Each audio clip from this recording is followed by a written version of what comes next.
नमस्कार, डेली 24 भारत देख रहे हैं आप। आपके साथ मैं हूं स्वीटी रक्षक।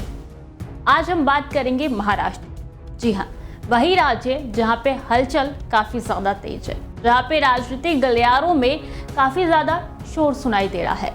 महाराष्ट्र की राजनीति में हलचल मची हुई है। शिवसेना यूबीटी के मुखपत्र सामना के जरिए एकनाथ शिंदे पर लगातार आरोप लगाए जा रहे हैं। एकनाथ शिंदे लगातार शिवसेना, जो कि उद्धव बालासाहेब ठाकरे का ग्रुप है, वो लगातार शिवसेना पर निशाना साध रहा है। एकनाथ शिंदे पर निशाना साधा जा रहा है शिवसेना के जरिए। और ऐसे में आपको बता दें कि शिवसेना की नेता संजय राउत और महाराष्ट्र के डिप्टी सीएम एकनाथ शिंदे के बीच हाल के महीनों में राजनीतिक तनाव और बयानबाजी काफी ज्यादा होती हुई नजर आ रही है। संजय राउत सामना के जरिए एकनाथ शिंदे पर हमला और दूसरी तरफ सीएम देवेंद्र फडणवीस की तारीफ करते हुए नजर आ रही है, जिसकी वजह से काफी चर्चाओं में है महाराष्ट्र की राजनीति। शिवसेना, जो कि उद्धव बालासाहेब ठाकरे का ग्रुप है, उसके मुखपत्र सामना की रणनीति बदली से नजर आ रही है। इसके जरिए हमेशा पीएम नरेंद्र मोदी और गृह मंत्री अमित शाह पर हमला किया जाता था, लेकिन हाल ही के दिनों में इस पत्र के जरिए शिंदे को घेरने की कोशिश की जा रही है। शिंदे को घेरे में लिया जा रहा है, निशाना साधा जा रहा है।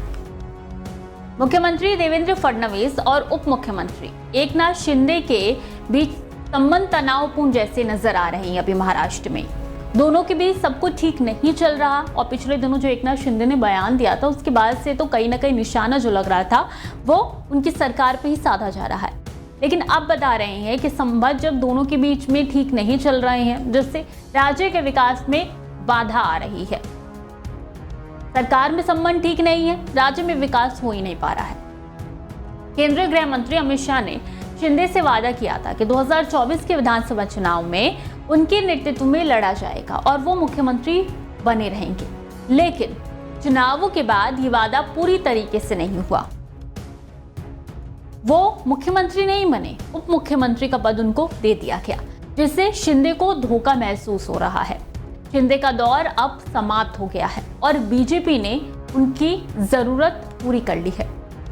उन्होंने भविष्यवाणी की है कि बीजेपी अब शिंदे की पार्टी को भी तोड़ सकती है, जैसा कि उन्होंने पहले और सहयोगी दलों के साथ किया था। शिवसेना एक तरफ से एकनाथ शिंदे पर हमला करते हुए तो दूसरी तरफ से देवेंद्र फडणवीस के साथ नजदीकियां बढ़ाती हुई नजर आ रही है, जिससे और ज्यादा घमासान मचने को नजर आ रहा है महाराष्ट्र में, जो कि कहीं ना कहीं संदेश दे रहा है कि आने वाले दिनों में महाराष्ट्र में हो सकता है कि कुछ बड़ा हो। अब देखिए, नजदीकियां बढ़ रही है क्योंकि पिछले कुछ दिनों से उद्धव ठाकरे और देवेंद्र फडणवीस के बीच मुलाकात भी बढ़ रही है, लगातार मुलाकात भी हो रही है। लगातार कहा जा रहा है कि शिंदे गुट पर हमला करके सीएम देवेंद्र फडणवीस को क्लीन चिट देने का काम सामना के जरिए चल रहा है। महाराष्ट्र की राजनीति में मुख्यमंत्री देवेंद्र फडणवीस और शिवसेना यूबीटी के प्रमुख उद्धव ठाकरे के बीच संबंधों में सुधार देखा गया। दिसंबर 2024 में नागपुर में विधानसभा सत्र के दौरान दोनों नेताओं की मुलाकात हुई, जो विधानसभा चुनाव के बाद उनकी पहली बैठक थी। इस मुलाकात के बाद उद्धव ठाकरे ने फडणवीस को मुख्यमंत्री बनने पर बधाई दी थी और विधानसभा में विपक्ष के नेता की भूमिका पर चर्चा की। अब फरवरी 2025 की बात करते हैं, जहां पर मुख्यमंत्री फडणवीस ने महाराष्ट्र नवनिर्माण सेना यानी कि एमएनएस प्रमुख राज ठाकरे से मुलाकात की और उसी दिन शाम को उद्धव ठाकरे के नेतृत्व वाली शिवसेना के नेताओं से भी मुलाकात की।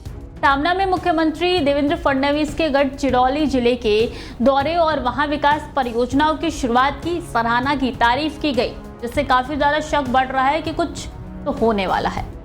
संपादकीय में फडणवीस को गढ़चिरौली का मसीहा तक कहा गया है, जिससे राज्य की राजनीति में हलचल और ज्यादा तेज हो गई है। सामना में सीएम देवेंद्र फडणवीस द्वारा मंत्रियों के विशेष कार्य अधिकारी और निजी सचिव की नियुक्ति के अधिकार वापस लेने के निर्णय की भी प्रशंसा की है। इतना ही नहीं, संपादकीय में इसे भ्रष्टाचार के खिलाफ एक मजबूत कदम बताया गया है, जो राज्य शासन में अनुशासन लाने में सहायक होगा। महाराष्ट्र विधानसभा और लोकसभा चुनाव के बाद एकनाथ शिंदे ने ऑपरेशन टाइगर शुरू किया था, जिसके जरिए शिंदे अपने विरोधी उद्धव ठाकरे के सांसदों और विधायकों को तोड़ने की कोशिश कर रहे हैं। अब तक शिवसेना जो कि यूबीटी वाला ग्रुप है उसमें 9 में से 6 सांसद और 5 विधायकों के एकनाथ शिंदे के संपर्क में होने की चर्चा है।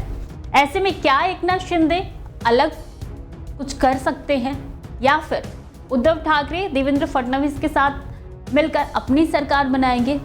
संशय काफी ज्यादा है, हलचल भी काफी तेज है। पल पल के अपडेट आप तक पहुंचाते रहेंगे। देखते रहिए डेली 24 भारत।